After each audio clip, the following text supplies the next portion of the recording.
Assalamualaikum warahmatullahi wabarakatuh.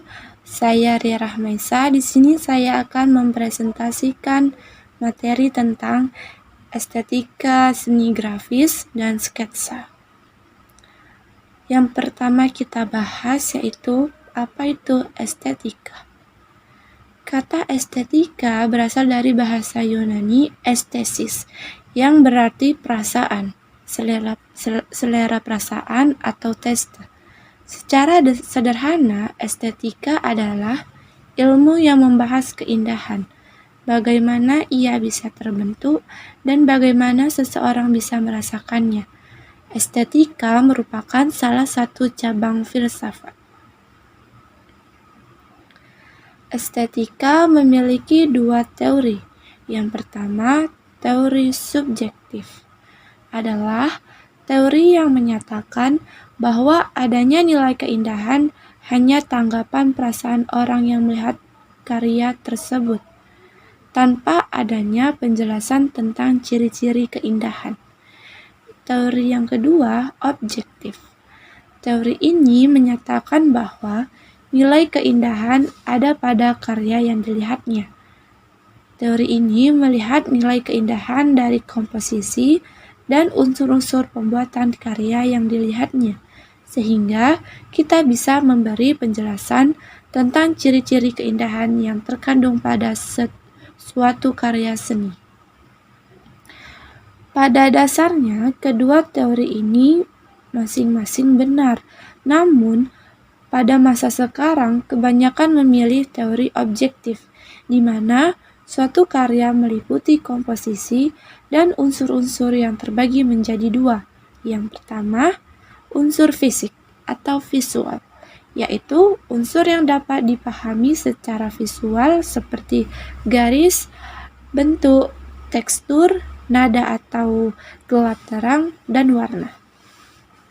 Unsur yang kedua yaitu unsur psikis atau psikologi, yaitu unsur yang tidak dapat dipahami secara visual, tetapi hanya dapat dirasakan secara emosi, pikiran, pandangan, gagasan, dan karakter.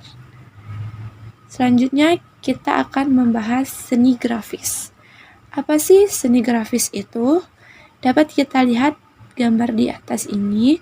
Ini merupakan salah satu contoh seni grafis.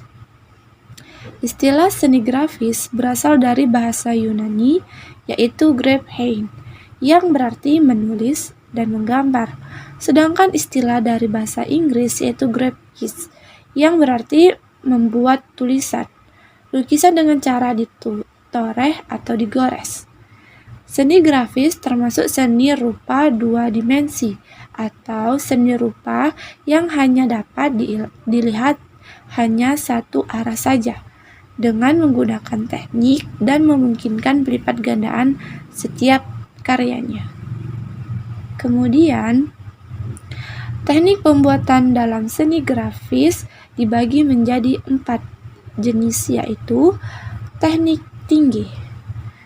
Teknik tinggi adalah teknik yang menghasilkan gambar bagian yang menonjol. Yang kedua, teknik cetak dalam. Teknik ini membentuk gambar atau tulisan pada bagian yang menjorok ke dalam. Sedangkan cetak dasar adalah teknik yang menggunakan kelas yang mendatar dengan prinsip saling menolak atau menerima antara tinta dan air. Yang terakhir, cetak saring. Teknik cetak yang menggunakan layar screen yang terbuat dari kain dengan kerapatan serat tertentu. Ini contohnya seperti sablon. Selanjutnya, kita akan membahas apa itu sih sketsa. Bisa kita lihat dua gambar di atas ini. Ini merupakan contoh salah satu sketsa.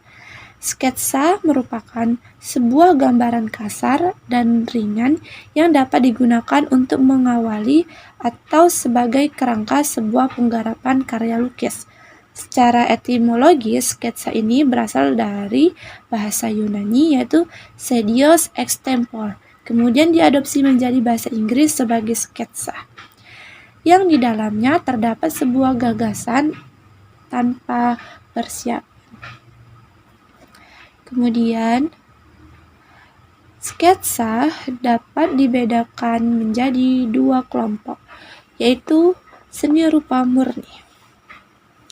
Seni rupa murni yaitu seni yang tidak memperhatikan fungsi dan kegunaannya, hanya digunakan sebagai hiasan saja.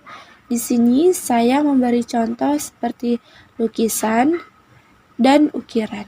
Ini adalah contoh seni rupa murni. Yang kedua, seni rupa terapan, yaitu seni yang memperhatikan fungsi dan kegunaannya sekaligus memperhatikan keindahannya. Di sini saya memberi contoh kerajinan rotan untuk keranjang ya, kemudian teko untuk air minum, dan masih banyak lagi. Kemudian, tujuan dan fungsi sketsa. Yang pertama, fungsi sketsa. Sebagai gambar awal untuk meminimalisir kesalahan dalam membuat gambar atau lukisan.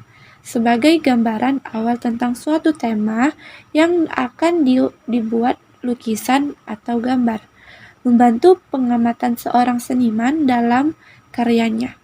Membantu meningkatkan kemampuan seniman dalam mengkoordinasikan hasil pengamatan dan keterampilan tangannya. Yang kedua, fungsi sketsa. Untuk merekam inspirasi atau sesuatu yang dilihat oleh seseorang seniman.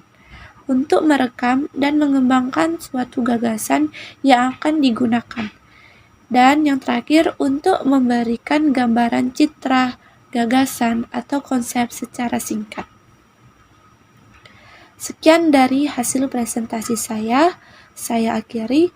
Assalamualaikum warahmatullahi wabarakatuh.